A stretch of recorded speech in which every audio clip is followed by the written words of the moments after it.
Welcome to the final video in this series, which is concerned with how to make sense of the data that you collect during your research project and how to go about drawing conclusions from your work. We'll cover four main areas. Firstly, how to organise your data after having collected it. We'll look at the basics then of analysing qualitative data, the type of data you'll have collected from interviews and focus groups where you'll have spoken to people. We'll also touch upon some quantitative analysis in small-scale research projects. And finally, we'll look at how to begin the process of making sense of your data and drawing conclusions from it. Even at the planning stage of your research, it's useful to map out what data you're going to collect and think about how you'll organise it. You might want to think about what form the data will take once it's collected and what processing needs to happen to the data before you can begin the job of analysis. For example, if you've interviewed a colleague and recorded the interview, you'll need to think about transcribing that data to convert it into text so that you can begin the process of combing through the data for meaning. If you've administered paper questionnaires, you'll need to think about how you'll input that data into a spreadsheet or data analysis package to be able to work on it. Setting this out at the start of your project and revisiting it before you embark on analysis will help you make sense of the whole thing and allow you to map out how much work is in front of you. So here are some key suggestions on how to organise your data.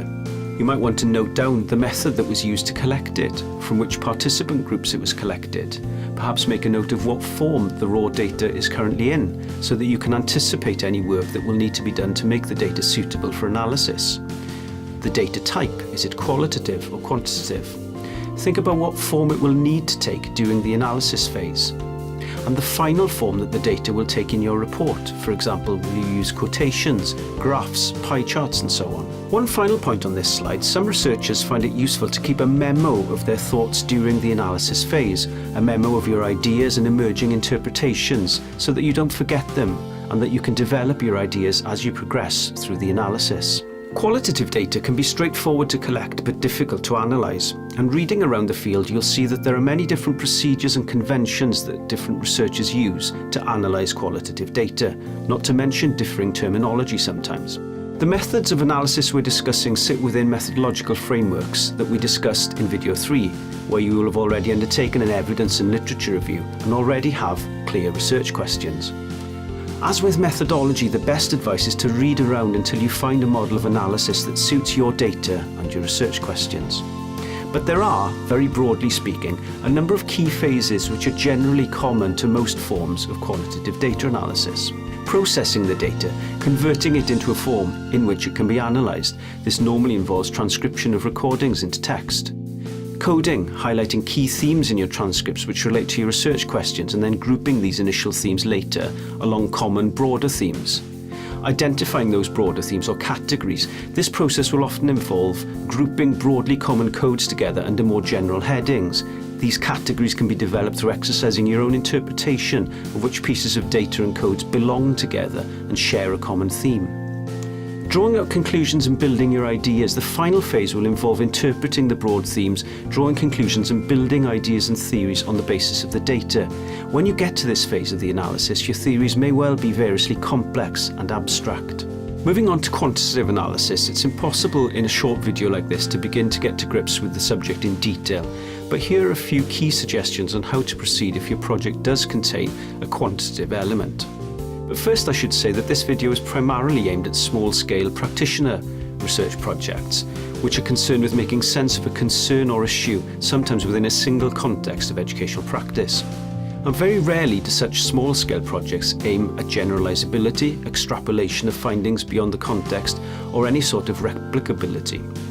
And the sorts of samples that such projects generate tend to be, perfectly legitimately, small in size and not large enough to begin to generalize. For this reason, a number of sources in the field of small-scale or practitioner-led research tend to be pretty pragmatic about quantitative analysis and urge researchers to work within their level of mathematical expertise, which will vary from practitioner to practitioner.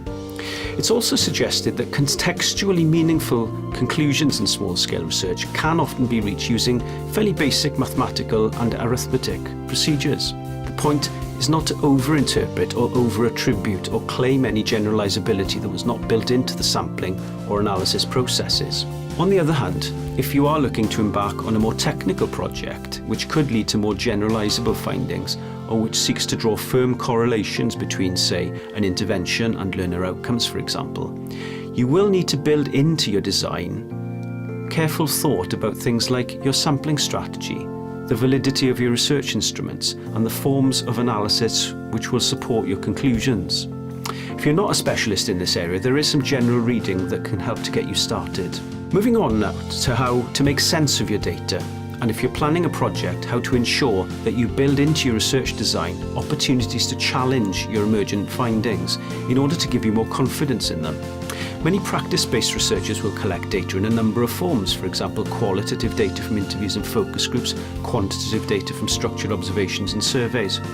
And during the process of developing their findings, they might seek to compare and contrast their findings between the various data types to challenge them and to see where they align and where they might be contradictory.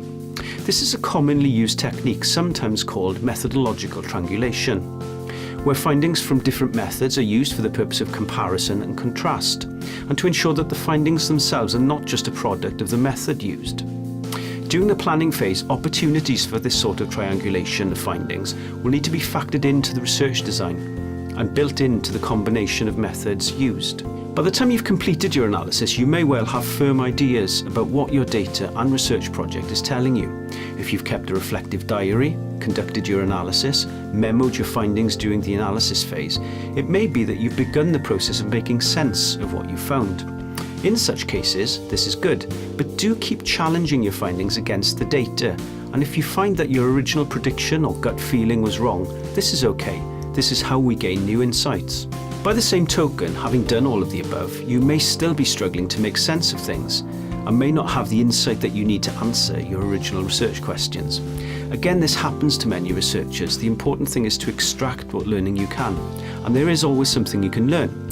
You might gain valuable insights into what aspects of your methodology or methods you will need to change in future to identify clear findings. Indeterminacy normally relates to complexity. Perhaps you'll have found out that actually addressing the concern that you focused on will be more complex. You might learn things about your setting and context, or about yourself as a researcher, a practitioner, or as a researcher practitioner. All of these are valid and valuable learning outcomes from a research process. Here are the sources that have been referred to in this video. And here's some suggested further reading on the ground covered. Also, don't forget that you can look at examples of teacher inquiry projects that were conducted as part of the Wales Masters in Educational Practice.